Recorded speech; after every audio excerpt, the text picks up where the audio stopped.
ദേശീയ ഗെയിംസിലെ കേരളത്തിന്റെ നാണംകെട്ട പ്രകടനത്തിന് പിന്നാലെ കായിക മന്ത്രിക്കെതിരെ തുറന്നടിച്ച് കേരള ഒളിമ്പിക് അസോസിയേഷൻ. മന്ത്രി വി അബ്ദുറഹ്മാന്റെ പ്രവർത്തനം വട്ടപൂജ്യമാണ്. താരങ്ങൾക്കൊരു പിന്തുണയും നൽകിയില്ലെന്നും ഗെയിംസിന് 10 ദിവസം മുൻപ് മാത്രമാണ് ഫണ്ട് അനുവദിച്ചതെന്നും KOA പ്രസിഡന്റ് വി സുനിൽകുമാർ 24നോട് പറഞ്ഞു. ഒളിമ്പിക്സ് മാതൃകയിൽ എല്ലാ കായിക ഇനങ്ങളും ഒരു കുടക്കീഴിൽ വരുന്ന തരത്തിൽ ദേശീയ ഗെയിംസ് പുനഃസംഘടിപ്പിച്ച 1985 മുതലുള്ള കേരളത്തിന്റെ ഏറ്റവും ദയനീയ പ്രകടനമായിരുന്നു ഇത്തവണ ഉത്തരാഖണ്ഡിൽ. 13 സ്വർണം ഉൾപ്പെടെ 54 മെഡലോടെ 14ാം സ്ഥാനത്ത്. 2023 ഗോവ ഗെയിംസിൽ 36 സ്വർണമടക്കം 87 മെഡലോടെ 3ാം സ്ഥാനത്തായിരുന്ന കേരളമാണ് ആദ്യ 10ൽ പോലും ഇടം നേടാനാവാതെ നാണം കെട്ടത്.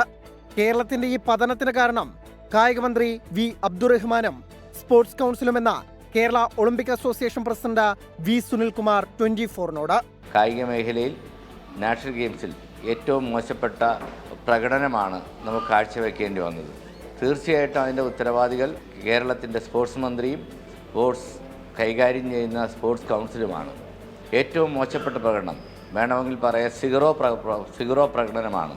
വട്ടപൂജ്യം പ്രകടനമാണ് കാഴ്ചവെച്ചിട്ടുള്ളത്. കോവിഡിന് ശേഷം കായിക മേഖലയെ തിരികെ കൊണ്ടുവരാൻ മറ്റ് സംസ്ഥാനങ്ങൾ ഉത്സാഹിച്ചപ്പോൾ അബ്ദുറഹ്മാനും കായിക വകുപ്പും ഒന്നും ചെയ്തില്ല. താരങ്ങൾക്ക് പരിശീലന സൗകര്യങ്ങളും സാമ്പത്തിക പിന്തുണയും നൽകിയില്ല. ദേശീയ ഗെയിംസിനായുള്ള ഫണ്ട് അനുവദിച്ചതുപോലും 10 ദിവസം മുമ്പ് മാത്രമെന്നും ആരോപണം.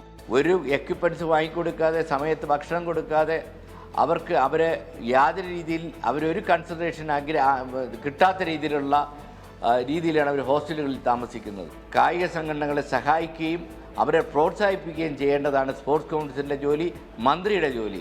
ഈ നില തുടർന്നാൽ അടുത്ത മേഘാലയ ഗെയിംസിലും കേരളത്തിന് രക്ഷയുണ്ടാവില്ലെന്നും കേരള ഒളിമ്പിക് അസോസിയേഷൻ മുന്നറിയിപ്പ് നൽകുന്നു.